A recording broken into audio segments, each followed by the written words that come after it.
খুব যথোপযুক্ত ব্যবস্থা হয়েছে। আপনি যদি তাকিয়ে দেখেন সৌরভ রায়ের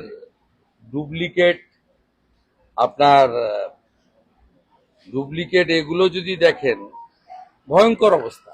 ডুপ্লিকেট চালান দিয়ে বালি পাচার, এবং এই সৌরভ রায়ের এদের সঙ্গে কমপ্লিটলি ভাইপোর নেক্সাস রয়েছে। এবং সৌরভ রায় যেভাবে এখন বর্ষাকালে পুরো পশ্চিম মেদিনীপুর থেকে জঙ্গলমহলে, ঝাড়গ্রাম থেকে বিস্তীর্ণ এলাকায় বাঁধগুলো পর্যন্ত কেটে বেচে দিচ্ছে।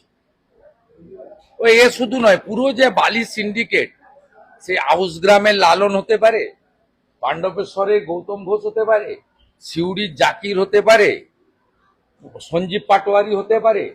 এ বড় স্ক্যাম, এবং সরকারের কাছে 20 টাকা রেভিনিউ আসছে, 80 টাকা রেভিনিউ এদের মাধ্যমে এরা সহ পুলিশ সহ ভাইপোর কাছে চলে যাচ্ছে।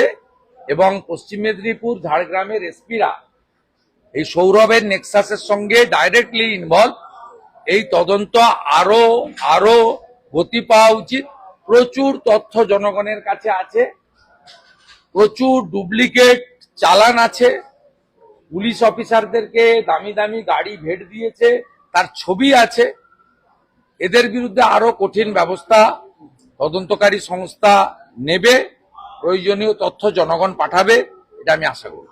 ভয়ঙ্কর অবস্থা, কোনো নদীর অস্তিত্ব নেই, সব টাকা ভাইপোর কাছে পৌঁছাচ্ছে, এবং এসপিরা সব টাকা তোলার দায়িত্ব আছে, আইসিরা সব কাজ ছেড়ে এই বালির কাজ করছে।